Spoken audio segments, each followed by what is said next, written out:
Bueno, buenas tardes, profesor, buenas tardes, compañeros y personas en general. El día de hoy, el grupo 6 vamos a exponer sobre nuestro proyecto de emprendimiento social, que es condiciones laborales en peligro, ética empresarial ausente en una empresa textil de Huachipa 2025.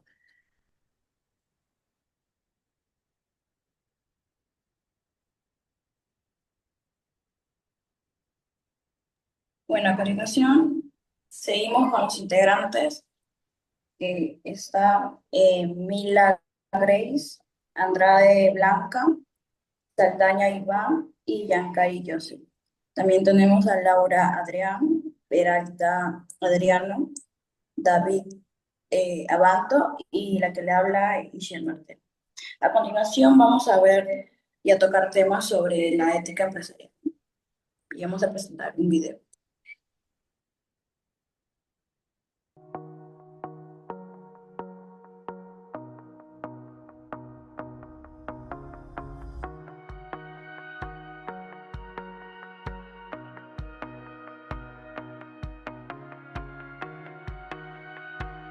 Compañera, no se escucha el audio.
Voy a presentar al exponente, al profesor Elmer Conde Villasencio, que es ejecutivo señor con 30 años de experiencia en gestión de recursos humanos, en soporte, planificación comercial y en otras áreas empresariales, tanto como en el sector público y en el sector privado, orientado a la gestión de eficiencia continua y solución de problemas con capacidad para negociación exitosa con áreas internas, organizaciones colectivas y proveedores.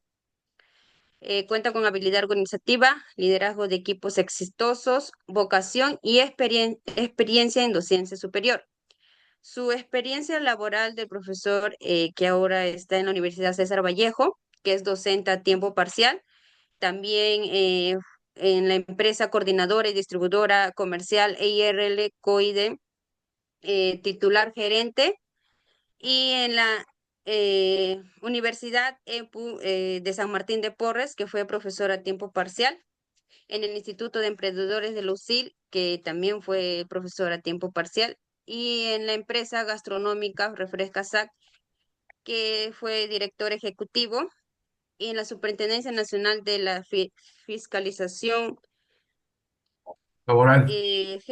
jefe de la Oficina de Recursos Humanos, y también trabajó en el Ministerio de Trabajo y Promoción del Empleo, que fue profesional independiente.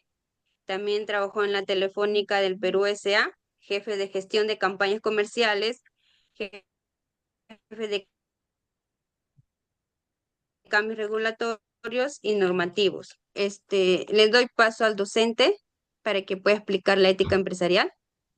Ok, muchísimas gracias por la invitación, muchísimas gracias por estar acá presentes. En realidad, siempre es un gusto poder compartir algunos momentos como este para conversar más que todos. No es una clase académica, sino una conversación sobre un tema específico, específico que es el motivo por el que me han invitado.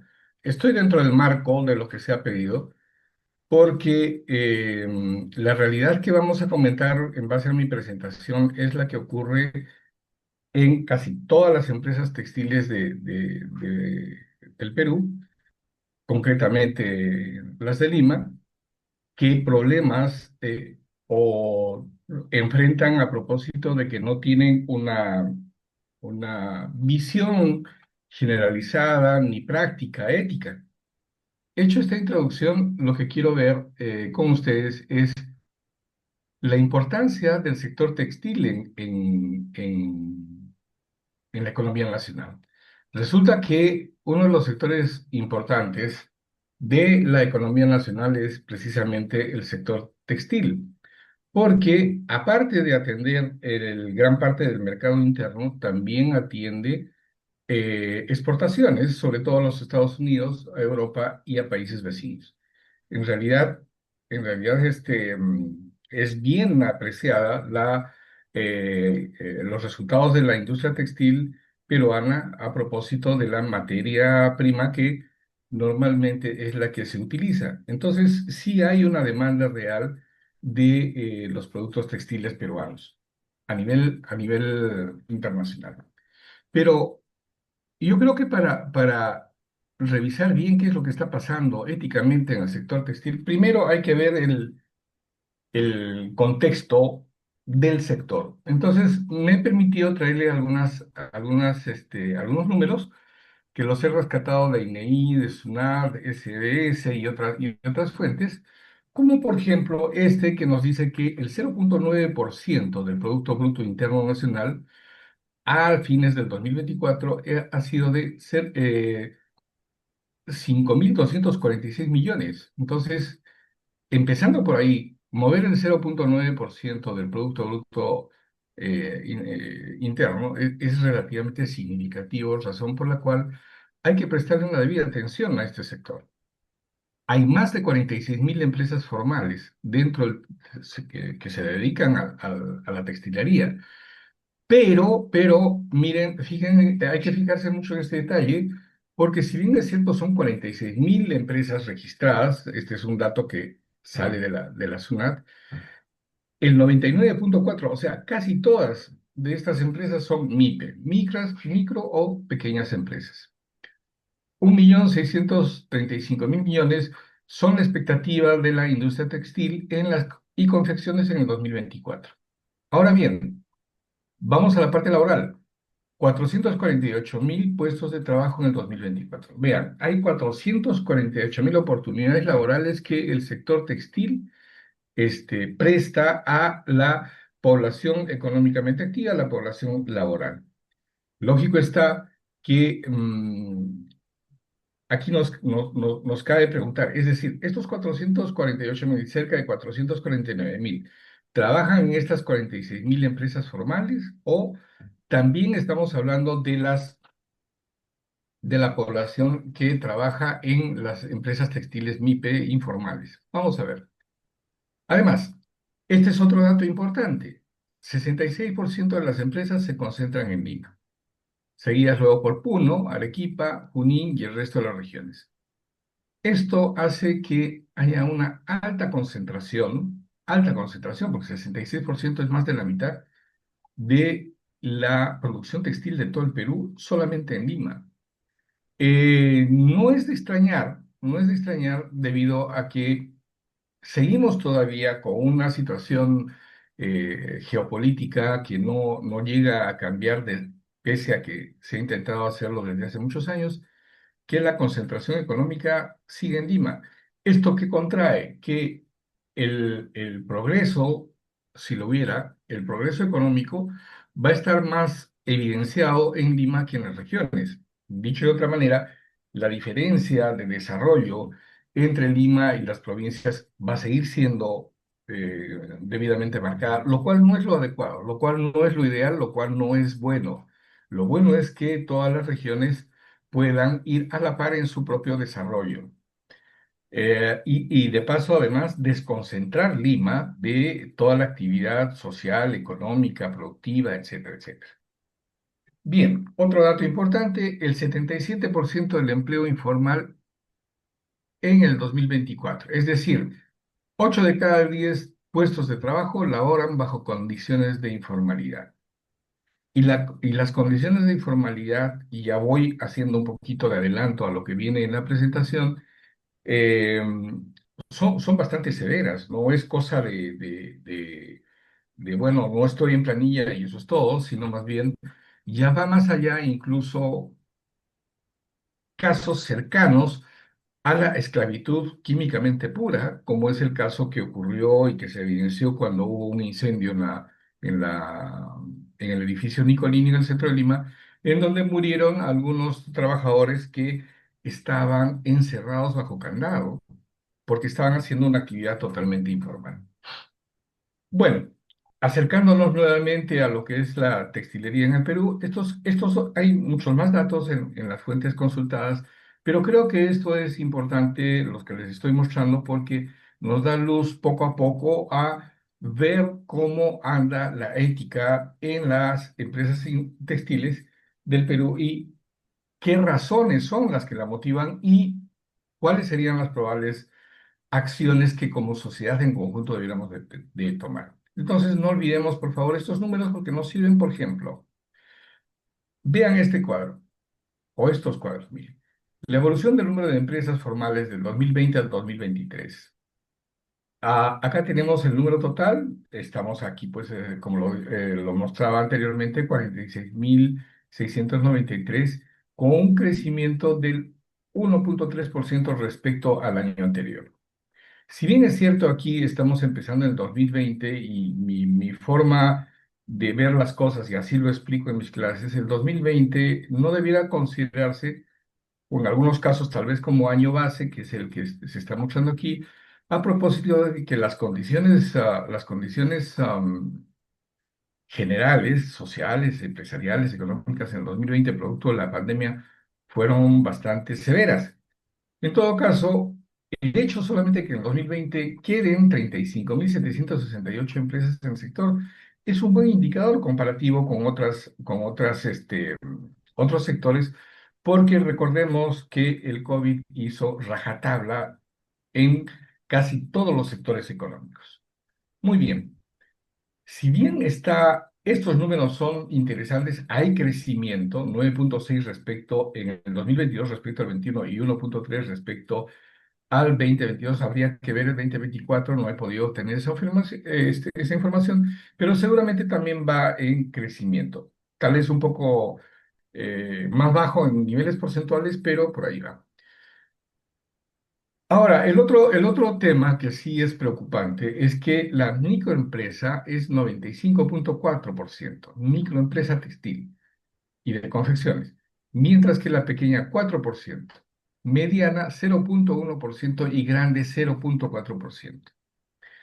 Desde ya cuando uno ve estos porcentajes, comienza a darse cuenta de que la industria, cualquiera que sea, el sector, cualquiera que sea que está analizándose, no está constituido precisamente por grandes empresas eh, económicamente sólidas, bien gestionadas o administradas, sino más bien por pequeños y medianos empresarios que hoy día están, mañana no están, tal vez mañana tienen que cambiar de rumbo. Entonces, no hay necesariamente una franja de estabilidad de las pequeñas y medianas empresas. Recordemos de que en términos generales, normalmente las pequeñas y medianas empresas no superan perdón, las micro y pequeñas empresas normalmente no superan los 3 4 años de vida como empresa.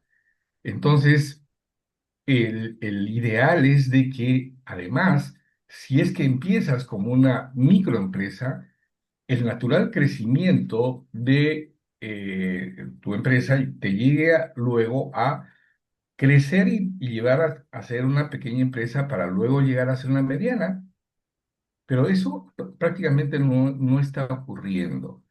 Y eso sí es un tema que debiera el Estado tomar la iniciativa para incentivar el crecimiento de la industria textil, que con estos números, yo me atrevo a decir, está muy atomizada. Hay muchas empresas, pero todas ellas son microempresas, con lo cual no es una buena posición competitiva, como lo vamos a ver ahora. Bien, ahora nos acercamos un poco al empleo. La evolución del empleo también ha sido interesante. Ojo al anfitrión, la reunión se va a terminar dentro de 10 minutos. Bueno, tampoco eh, es menos interesante. ¿Por qué? Porque hay un crecimiento de 390.000 a 449.000 puestos de empleo desde el 2021 al 2024, con un crecimiento continuo prácticamente y en todo caso un poco mayor al crecimiento de las empresas. Acá 3,9% es mayor al 1,3 que habíamos visto en cuanto a las empresas. Esto es interesante, ¿de acuerdo? Pero recordemos que a nivel general, el 70% de la población laboral es informal. Y este sí es un dato que coge al sector eh, textil, al sector agrario, al sector comercial, a todos los sectores, de tal manera que tampoco es un dato halagador. Vamos a ver, PEA ocupada por tipo de empleo. Acá está. 22,5% del empleo textil es formal. El 77,5, o sea, todavía es 7,5% por encima del 70 que me atreví a decir hace un momento, es informal, ¿de acuerdo? Y la informalidad laboral trae otro tipo de anomalías, otro tipo de problemas, otro tipo de consecuencias, ya no tanto en la empresa en sí, que siendo informal, no goza de muchos beneficios, peor aún los trabajadores que están en el sector, en la parte informal del empleo. Otro dato importante es que el porcentaje de damas es de 36,5% de trabajadores varones versus 63,5% de trabajadores eh, mm, varones. Muy bien, vamos a ver. Si queremos seguir analizando al sector textil en este caso, me es útil el chequear a el buen Michael Porter que nos dice, oye, hay que analizar de pronto el sector en función a sus 5 estrategias competitivas, a su estrella de Porter, estrella competitiva, como quieran llamárseles, en la cual nos dice que debemos de revisar siempre la rivalidad entre competidores, amenaza de nuevos competidores, productos o servicios sustitutos, fuerza de negociación de los vendedores y fuerza de negociación de los compradores. Muy bien, señor Porter, le voy a hacer caso y voy a chequear cómo anda el sector textil peruano en función a lo que usted nos propone.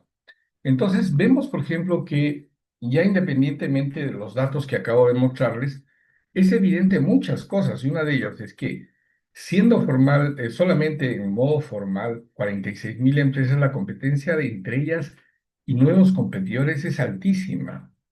Lógico está. ¿Por qué? Porque mientras más es el número de competidores y el mercado no es tan creciente como lo pueden ser la entrada y salida de los competidores textiles en este caso, entonces la competencia entre ellos tiene que, según las premisas que nos da Michael Porter, tiene que ser bastante alta. O sea, los textileros tienen que ser altamente competitivos y enfrentar la alta competencia propia de su sector.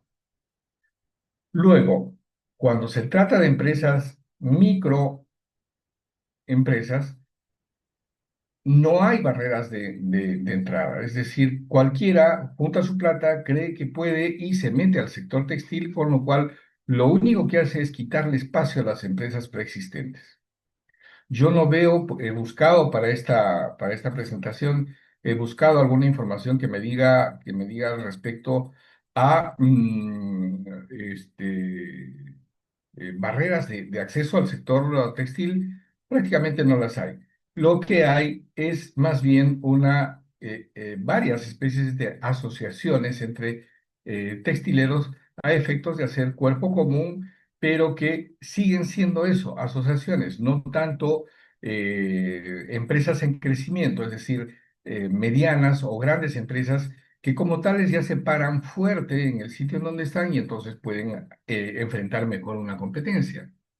Aparte, el sector textil peruano enfrenta una fuerte competencia internacional. Y esta fuerte competencia internacional que me conduce a otra conclusión.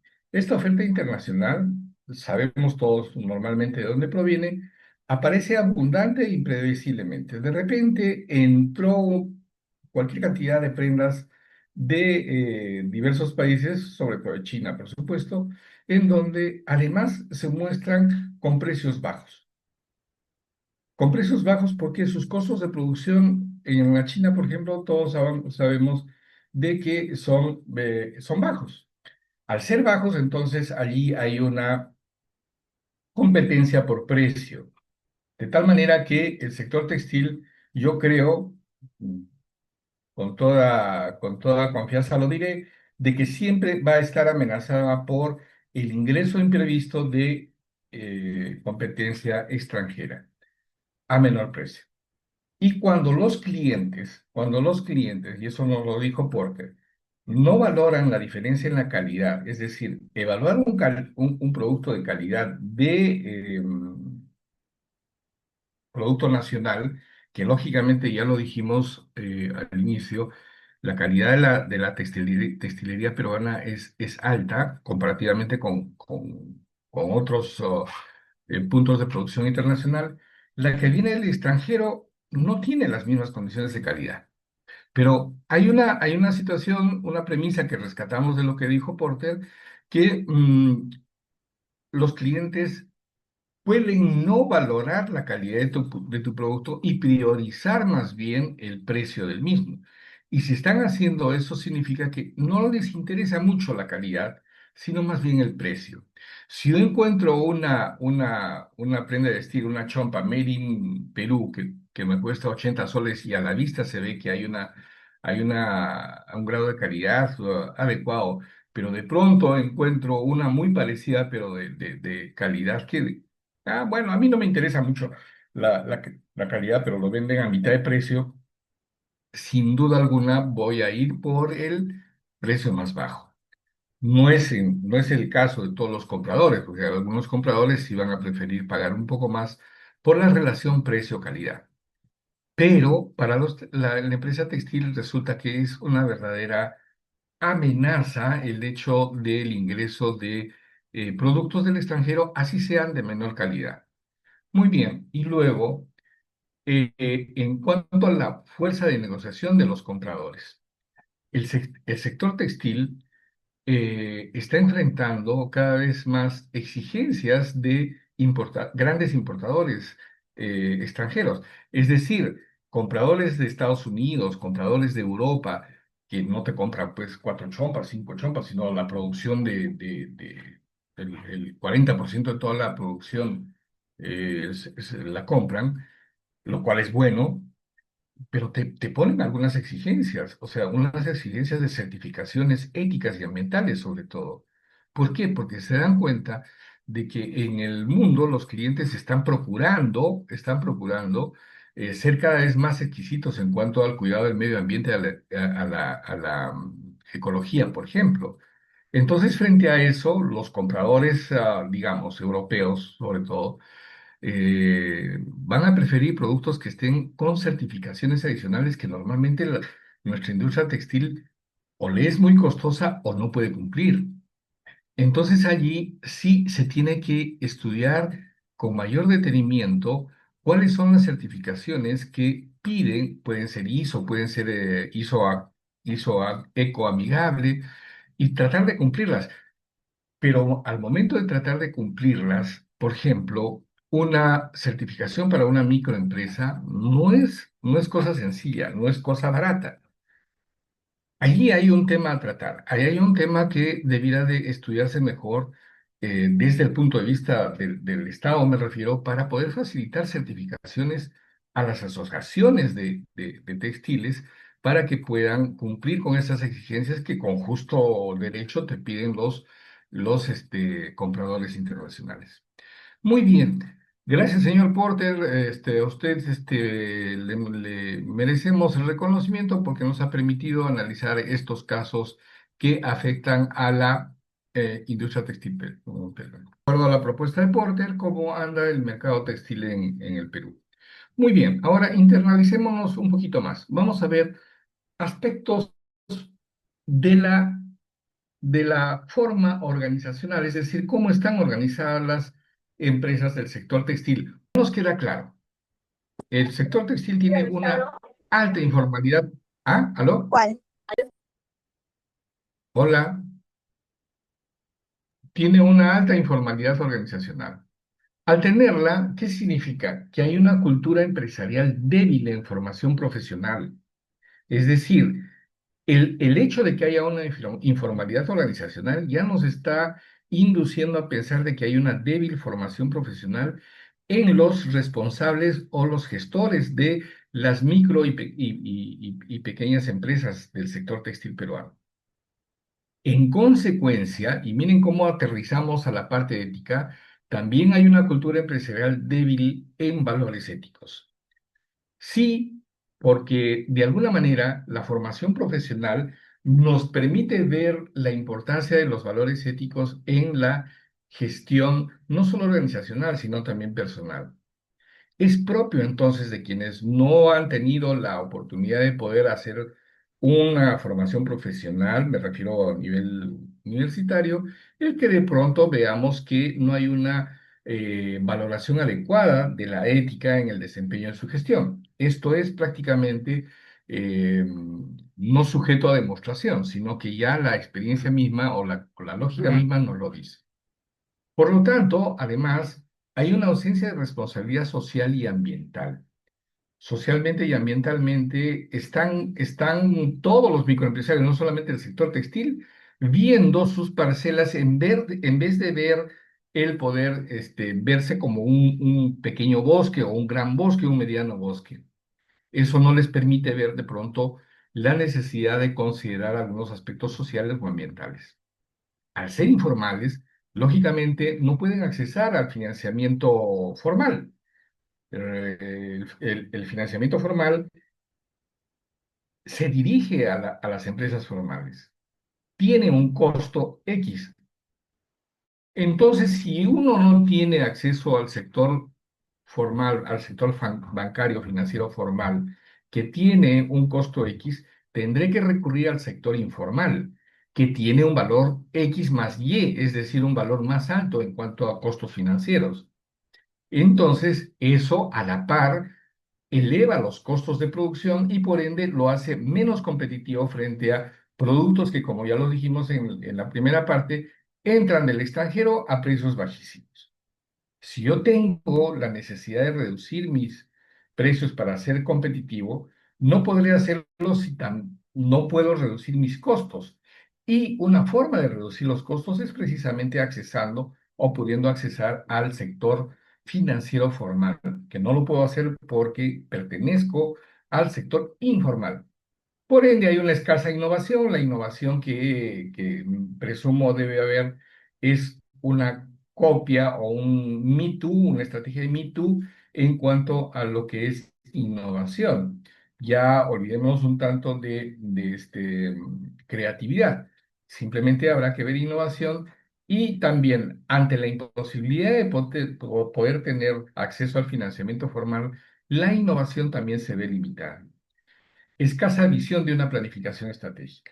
Dicho de otra manera, yo me imagino que los microempresarios del sector textil viven el día a día, viven la semana, viven cómo cerrar el mes, en vez de tener una visión a mediano o a largo plazo que, como se ve en planificación estratégica, es lo ideal. Lo ideal está en que podamos ver un plan estratégico que nos guíe durante los próximos 2, 3, 4 años y poder saltar ese periodo de vida de máximo 4 años, creo que está, que duran las empresas micro o pequeñas en el Perú. Entonces, uno se pregunta, carambas, pero si esto es así, ¿por qué no hacen un plan estratégico? Precisamente porque de pronto no hay una cultura empresarial profesional. Si la hubiera, entonces sí pensaría cualquiera, textil o no textil, pensaría en que carambas, no solamente recibo los valores éticos y comienzo internalizarlos en mí mismo y en mi gestión empresarial, sino además también hago una planificación estratégica cuyo norte, cuya definición de objetivos me va a permitir luchar cada día para poder llegar a esos objetivos que tengo planificados. Esto, chicos, amigos, amigas, es uno de los principales, de las principales consecuencias de vivir en la informalidad. Y como lo dijimos, y ustedes también lo saben, la informalidad en el Perú lamentablemente no se mueve del 70% y en el caso de la textil, 77%. ¿De acuerdo? Entonces, si nosotros nos formamos profesionalmente o ya somos profesionales, no podemos pensar en que la gestión que hagamos como emprendimiento o no deba de ser informal, sino más bien totalmente formal. Muy bien, ahora pasamos a ver la alta informalidad también, o las consecuencias de la alta informalidad en varios sectores. Por ejemplo, evasión de impuestos. Lógicamente, si soy informal, estoy fuera del radar de la SUNAT, obviamente. ¿Por qué? Porque la SUNAT no tiene cómo verme, tenerme en su mapa y de pronto yo, como no tengo los valores éticos bien definidos en mi gestión, pues me interesa mucho la evasión de impuestos porque así creo entender mal de que estoy logrando mejores ingresos tan solo reteniendo o evadiendo impuestos. Como sabemos, los impuestos no son de uno, los impuestos son del Estado y de alguna manera la evasión de impuestos es tomar dinero que no es de uno. Y esto está ocurriendo a consecuencia de la falta de ética, esa falta de ética que está aquí metida, ¿de acuerdo? Entonces, la falta de ética, ¿cómo la demuestro? Evado impuestos. Y no me interesa de pronto la formalidad, porque con la informalidad estoy evadiendo impuestos y vuelvo a decir, creo equivocadamente, erróneamente, de que al evadir impuestos estoy teniendo mejores ingresos. Y en realidad lo que estoy haciendo es retener un dinero que no es mío, sino un dinero que me ha dado mi comprador para yo entregárselo al Estado. No lo estoy haciendo. Falta de ética. Muy bien. Luego también encontramos que una evidencia de la falta de ética en la gestión, ¿no? De la gestión textil es el uso de marcas falsificadas. Es decir, con qué facilidad pueden algunos empresarios textiles falsificar las marcas de una manera increíble, realmente increíble, que tú dices, oye, esta tecnología es propia de grandes empresas. Sin embargo, nuestros empresarios textiles, algunos de ellos, por supuesto, no puedo generalizar, tienen esa habilidad para poder copiar y mal usar las marcas falsificadas. En este caso también es una falta de ética. ¿Por qué? Porque detrás de la marca hay un empresariado que ha cumplido con todo lo necesario, hasta con el diseño mismo de los polos, camisetas, chompas, pantalones, para que alguien venga y sin que me pague el menor regalía, comparta los ingresos, pues utiliza mi marca de una manera falsa, ¿de acuerdo? Y esto es muy común verlo en el mercado de oferta textil aquí en el Perú.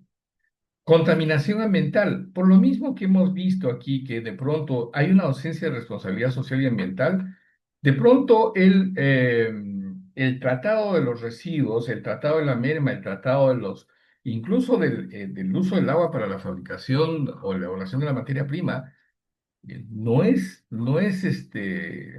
realmente ejemplar. Yo diría más bien todo lo contrario. No tengo datos exactos, pero es de presumir. Es de presumir de que aquí también hay, por la misma característica que se trata de una empresa informal, pequeña y mediana, no hay un trato adecuado al medio ambiente. Desinterés por la sostenibilidad. ¿Cómo podría tener eh, Perdone, pero yo soy el que tengo que aceptar las solicitudes de acceso, ¿no es el anfitrión? Acá Es que ya, sí, por acá, favor, acépteles. bueno, pero ahorita mismo no tengo ninguna solicitud, ¿eh? Ya, profesor. Ahorita mismo no tengo ninguna solicitud, pero yo pensé que el anfitrión era el que tenía que aceptar. Bueno, no importa. Desinterés por la sostenibilidad. Por el mismo hecho, no tengo una visión de planeamiento estratégico. ¿Qué visión podría tener por la sostenibilidad propia y medioambiental? Ambos, contaminación ambiental y desinterés por la sostenibilidad, van de la mano. Inseguridad e inestabilidad laboral. Este es un tema que de pronto es el que más nos llama la atención a propósito del enfoque que se le tiene que dar a esta exposición. ¿Por qué? Porque hay una inseguridad e inestabilidad laboral que se traslada a una verdadera explotación laboral. ¿Sí? Y no hace mucho, no requiere mucho esfuerzo darnos cuenta de esto desde el momento en que no hay observancia,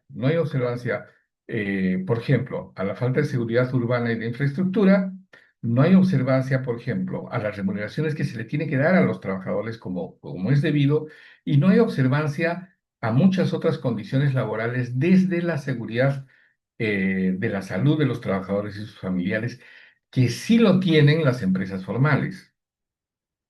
De hecho, un trabajador que está en una empresa textil informal es muy probable de que no tenga ningún tipo de salud, seguro de salud, ya sea de salud, hasta probable, me atrevo a decir del SIS, porque simplemente se vive en el ámbito informal. Muy bien. Entonces, visto estas evidencias que no necesitan mayor demostración, una que va relacionada al aspecto laboral, o dos que van relacionadas al aspecto laboral, es la inseguridad, inestabilidad laboral y la explotación laboral.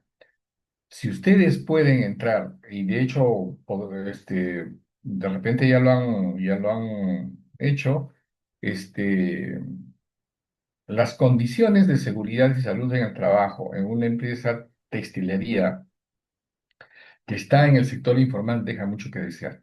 En realidad hay muchas enfermedades que son casi todas con alta frecuencia en los trabajadores textiles. Por ejemplo, la de las contaminaciones pulmonares, respiratorias, por el efecto mismo del polvillo que producen las prendas textiles una vez que se van fabricando. ¿Hay algo que pueda asegurarles un bienestar de salud? No lo hay. ¿Por qué? Porque no tienen acceso a los servicios de salud a propósito de que hay una informalidad. Inseguridad e inestabilidad laboral. Al ser informal, no tengo contrato ni a plazo fijo, menos a plazo indeterminado. Y si es así, entonces cualquier día dejo de laborar. Y eso es una consecuencia totalmente negativa porque me pone o pone al trabajador en una inestabilidad mental, inclusive económica, por supuesto. ¿Por qué? Porque cuentas con los ingresos que estás recibiendo y de pronto, porque sí, te despiden, te dicen hasta aquí nomás y no hay otra cosa que hacer. Todo eso, chicos, amigos, amigas, deviene de la falta de ética en la gestión. Y vuelvo a repetir, que se singulariza en la industria textil, sí, pero que es común a todas las empresas que están en el terreno de la informalidad. ¿Qué hacer entonces? Muy bien. El peor riesgo es que los actores directos, micro, pequeños industriales textiles no tomen conciencia e identifiquen lo positivo que puede ser el que no solo manejen sus emprendimientos, o sea, manejarlo de una manera no profesional, no estructurada, sino realmente los gestionen con mayúscula. ¿Por qué? Porque nos basamos en base científica, en una base profesional que bien desarrollada, pues hasta reconoce los valores éticos que debo de tener como profesional y por ende no voy a caer en estas evidencias que les estoy comentando. El otro gran riesgo es que la sociedad, o sea, los que no estamos en la parte textil, sino somos los clientes o no clientes, como quiera llamarse, pero la sociedad peruana en general, normalice las irregularidades derivadas y las convierte en prácticas habituales y no sancionables. Oye, se quemó una empresa textil porque manejaba de manera inapropiada sus combustibles. Hubo un incendio en otra fábrica porque hubo cortocircuito en la sobrecarga eléctrica. Murieron 4 trabajadores porque no pudieron escapar de una situación trágica. Y comenzamos nosotros, la sociedad, a normalizarlo. Ah, sí, otra vez. Oye, esta noticia ya aparece repetida. Eso, eso es como que podemos decir que no hemos aprendido nada de la pandemia. Podemos decir que nos acostumbramos a ver noticias trágicas y que como sociedad no hacemos absolutamente nada. Pero vamos a ver, concretemos, no vayamos por las ramas. La primera tarea, desde mi punto de vista al menos, es que la educación es fundamental para el progreso y la educación desde las bases y por supuesto hasta el nivel profesional y continuando. ¿De acuerdo? ¿Por qué? Porque si yo no asimilo lo que necesito para hacer una buena gestión, no voy a asimilar los valores éticos que van a evitar que yo caiga en esas evidencias de falta de ética en la gestión de las empresas. Pero lógicamente, si no hay una buena base preuniversitaria, me refiero a la educación básica, es un poquito más difícil todavía la formación profesional. Ok, luego, concientizarse en que las prácticas éticas son una oportunidad segura para el progreso. Tengo que ser ético y el progreso va a caer en consecuencia. Si dentro de la práctica ética está la formalización, por ejemplo, debo entender que debo tener una planilla formal y al tener una planilla formal, mis trabajadores van a gozar de los beneficios que te da la formalidad laboral. Mientras no tenga esa visión ética, lo voy a seguir tratando como si fuesen recursos equivalentes a los recursos materiales, a los recursos tecnológicos, en vez de considerarlos como personas. Participación ciudadana mayoritaria y responsable. Aquí es un llamado para evitar esta parte de que la sociedad normalice esas irregularidades. Es decir, todos debemos de participar y, dependiendo del rol que tengamos, sobre todo las autoridades, poner un alto, poner un stop y decir, incentivar en primer lugar a el ejercicio de las buenas prácticas de gestión que contraigan prácticas, por supuesto, con una ética responsable dentro de esa gestión. Actuación efectiva de los organismos supervisores del Estado. En este caso, hay varios organismos que debieran estar siempre alerta para ver que toda la normativa, ya sea comercial, industrial, laboral, se cumpla. Lamentablemente, la informalidad vuelve invisibles a las empresas informales. Es difícil poder detectar las empresas informales dentro de los radares de los organismos supervisores y allí ellas tampoco hacen un mayor esfuerzo como para poder lograr esa visibilidad. Yo desde hace años, chicos, veo que la informalidad está rondando el 70%. Cambian presidentes, cambian ministros, cambian autoridades, cambia todo y el 70% sigue dando vueltas. De otra manera, al 30% restante sí lo tengo identificado y lo asfixio con toda la gestión que debiera yo distribuirla en el 100%. Me concentro en el 30% y con eso soy feliz. Esa no es la función democrática de un Estado, sino más bien buscar que todos tengan igualdad de oportunidades, igualdad de responsabilidades. Entonces, allí hay una labor que todavía está pendiente.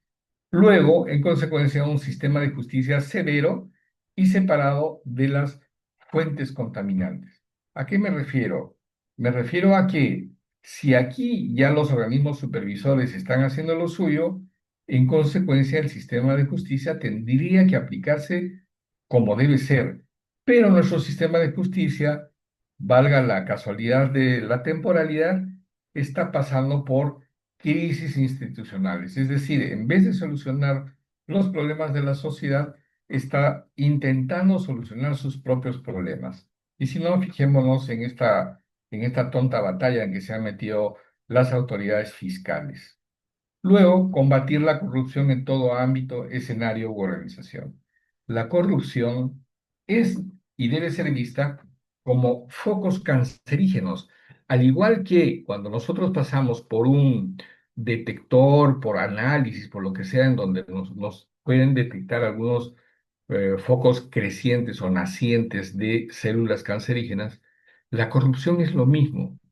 Pero lamentablemente estamos aceptando la corrupción como sociedad en todos los niveles de la organización del Estado. Así no vamos a llegar a ningún lado bueno me refiero. Entonces, si es que la sociedad realmente tiene intención de progresar, tiene que ir también en no aceptar ningún atisbo de corrupción, sobre todo en los ámbitos de gobierno. Pero eso es una labor de mediano o largo plazo, porque aparentemente la corrupción está tan enraizada, pero tan enraizada en nuestra sociedad política, básicamente, digo política no por ir en contra de los partidos políticos, sino porque la política es la consecuencia del gobierno. Es decir, la política pone a las autoridades que tenemos y que lamentablemente estamos viendo lo que está pasando. Básicamente, entonces, mi propuesta de acción para mejorar la situación de las empresas del sector textil y en general de todas las empresas y evitar precisamente estas evidencias de falta de ética en la gestión de las empresas va por ahí. Educación, concientización de las prácticas éticas, la participación ciudadana y mayoritaria de todos, y una actuación efectiva de los organismos supervisores del Estado, que tendría que ir acompañada por un sistema de justicia severo y separado de las fuentes contaminantes, así como también combatir la corrupción en todo ámbito, escenario u organización. A grandes rasgos, esa es mi propuesta, que la deduzco después de hacer este breve análisis de cómo anda la ética en las empresas textiles. Y para finalizar, cuando no, quienes han seguido algún curso conmigo saben que soy hincha de Henry Fayol. Y aquí, por ejemplo, nuevamente lo traigo porque él ya en 1920 nos habló de sus principios administrativos que deben normar la gestión, la tarea, la labor de todos los administradores. Bueno, él califica administradores, nosotros diríamos en este momento empresarios, microempresarios, quienes tienen a cargo la responsabilidad de guiar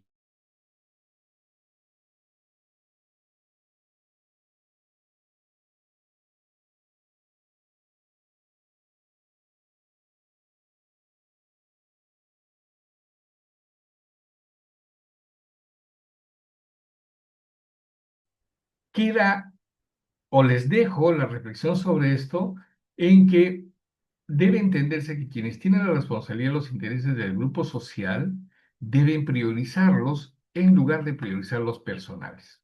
¿De acuerdo?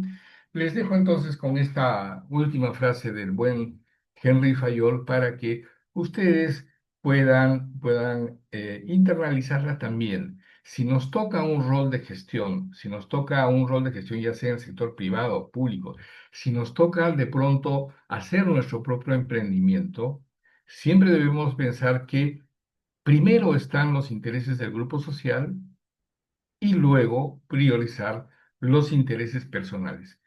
En las autoridades nuestras, esto está al revés. Primero priorizan los intereses personales y sin duda los solucionan y luego, si les queda tiempo, si les queda fuerzas, recién ven los intereses del grupo al cual representan. Muy bien, muchísimas gracias. Mi exposición llega allí. Espero que haya cubierto las expectativas. Siempre tengo que, que comentarles que inicialmente era la definición de la exposición que tenía que hacer. Pero de mi parte resultó interesante nuevamente echarle una mirada a los números, echarle una mirada a cómo anda el sector textil. Muy bien, quedo a disposición de ustedes. Si es que hay preguntas, en todo caso, lo que esté dentro del plan. Y yo he procurado mantener mis 40 minutos, que es lo que Jocelyn me dijo que me iba a invitar. Sí, profesor, muchas gracias por su colaboración con explicarnos cuándo es importante la ética empresarial, ¿no? No Ujú. solamente, sino en todos los tipos de empresas, ¿no? Que es lo que basa esa importancia. Bueno, Sí. a continuación, pues continuaremos con y muchas gracias, profesor, por haber ayudado en este proyecto de No, explicar. para servirlos. Siempre es Es, un placer tener una oportunidad de enseñar un poquito más. claro que sí, profesor, más bien agradecerle y la verdad que ese tema de la ética es muy importante, ¿no? Y tengo una pregunta así general de repente como para que nos pueda reforzar, ¿no? ¿Por qué es importante hablar sobre la ética empresarial en la actualidad y cómo influiría en el desarrollo sostenible de una sociedad? Master. Bien, David, ¿no? Sí, David, correcto. sí. La pregunta es interesante y toca, un ratito apartarme un poco de la presentación misma, del tema mismo. Hablar de ética es realmente pasarnos horas y horas y horas, porque es un tema filosófico muy interesante, como también muy amplio, muy amplio. Entonces, decir ética.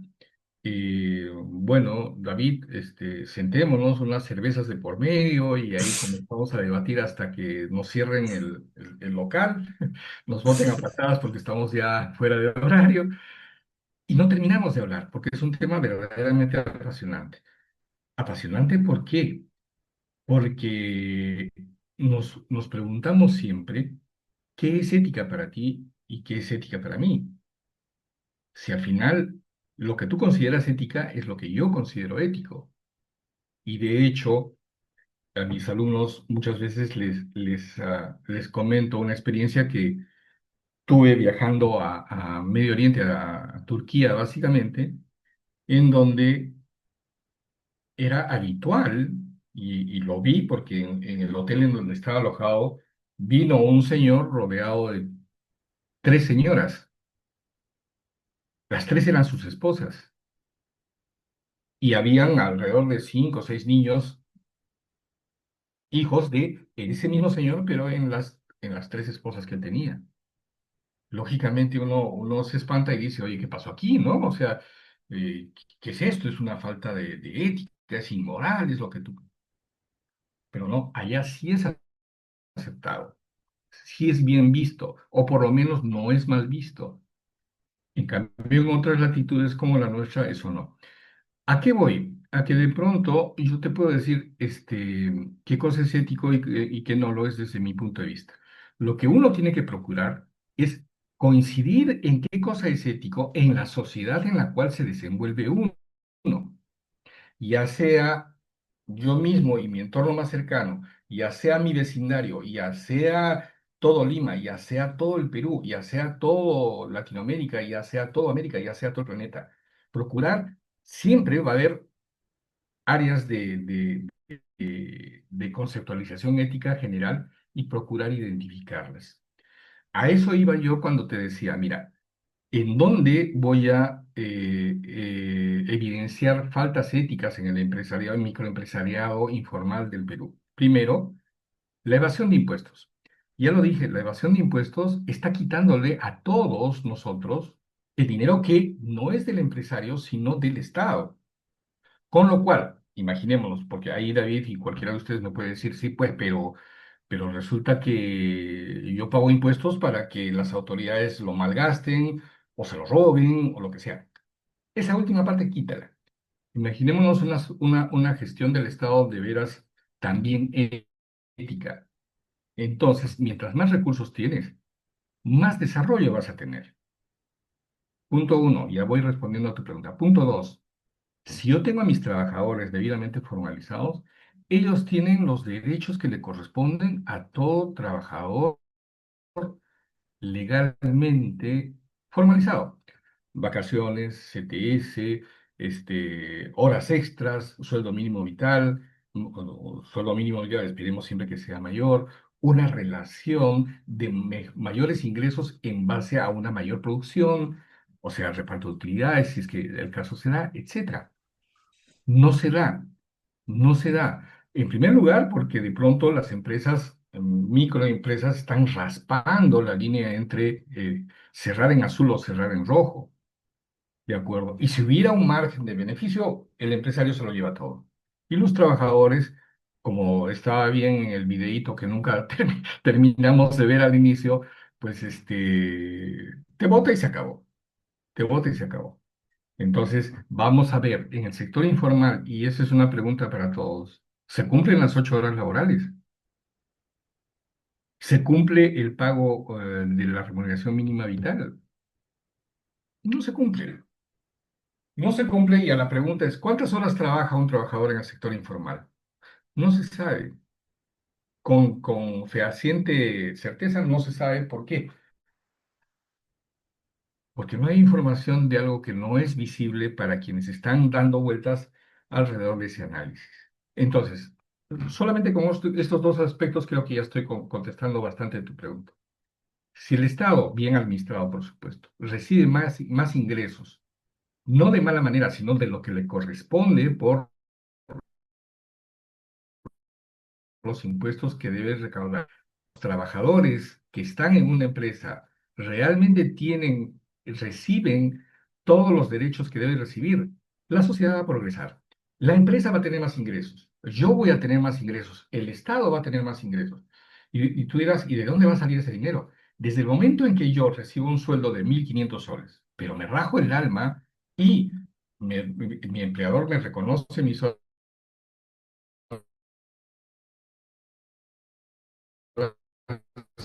extras, voy a tener 1.800.000 soles. Tengo ¿en qué? En bienestar mío, en bienestar de mi familia. Entonces voy a comprar más. Y si voy a comprar más, alguien va a vender más. Y ese alguien va a vender más, también va a recibir mejores ingresos. Y el Estado, claro, mayores ventas, mayores ingresos por ventas. Mayores ingresos por ventas, mayor recaudación. Y si la recaudación bien habida, es bien distribuida, mejor y mayor bienestar para toda la población. Es una cadena, una cosa jala a la otra, y todos ganamos. Pero quién tira la primera piedra? Ahorita más bien estamos jalando hacia abajo, y no debería ser así. Mira, la última vez que fue escandaloso esta evidencia de la informalidad fue cuando se incendió ese edificio Nicolini. No sé si recordarán cuando muchachos fabricaban fluorescentes falsificándolos con la marca Philips. Se incendió, ellos estaban en un container, ni siquiera en una habitación, sino en un container, en un piso al cual los bomberos no podían llegar.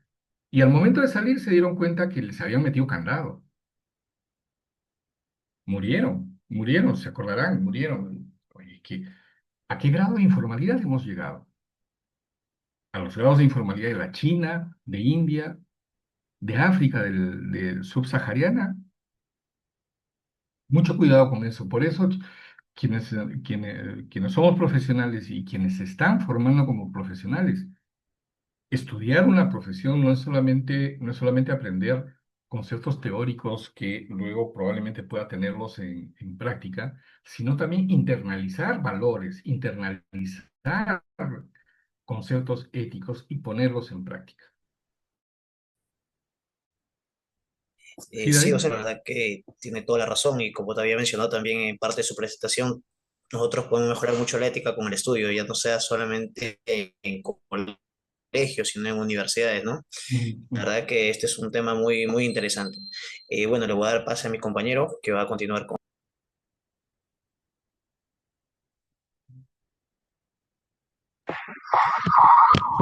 Bueno, en serio, Compañero, gracias por hacerse partícipe de esta exposición y de este trabajo. Muchas gracias por haber contado con su presencia.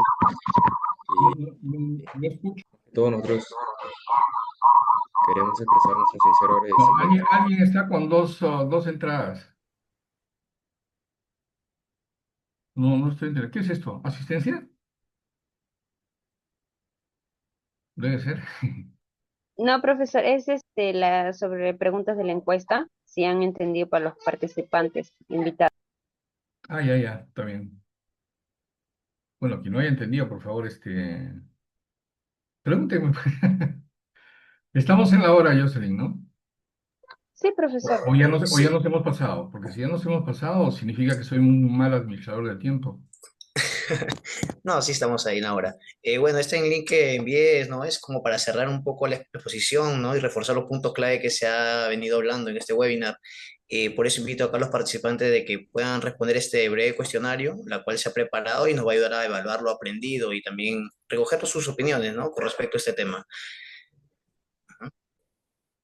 Bien, si no hay más preguntas, yo ya creo que tendría que retirarme, pero no sin antes recomendarles, porque lógicamente mi rol como docente universitario sí pues me llama a la reflexión, y esta reflexión va en este caso a una invitación. Ser profesional no significa aprender habilidades técnicas propias de la profesión. Ser profesional significa internalizar, hacer propio los valores que creo yo identificar en mí mismo y generar dentro de ellos una línea de conducta ética. Si no, el Perú no va a cambiar. Yo siempre les digo a mis alumnos, y yo no va a dejar de- de desmentirme, o sea, va a fe de lo que estoy diciendo, es que ustedes son los llamados a transformar este Perú que está siendo factor social en el factor ético, por supuesto, y en el factor de gestión gubernamental también. Entonces, allí hay la necesidad de hacer un llamado a ustedes para que no solamente se dediquen a priorizar, por supuesto, los conceptos teóricos que corresponden, yo también dicto varios de ellos, sino también a esforzarse por apreciar la conducta ética. Solo así vamos a salir del embrollo. ¿Listo, listo, amigos? Muchísimas gracias. Gracias, Jocelyn, por haberme invitado. Que tengan una bonita tarde. Salvo que haya otra cosa, yo ya me desconecto, ¿sí? Sí, profesor, Sí, profesor. Ok, Muchas gracias. Nos gracias. vemos. Gracias Adiós. a usted, profesor.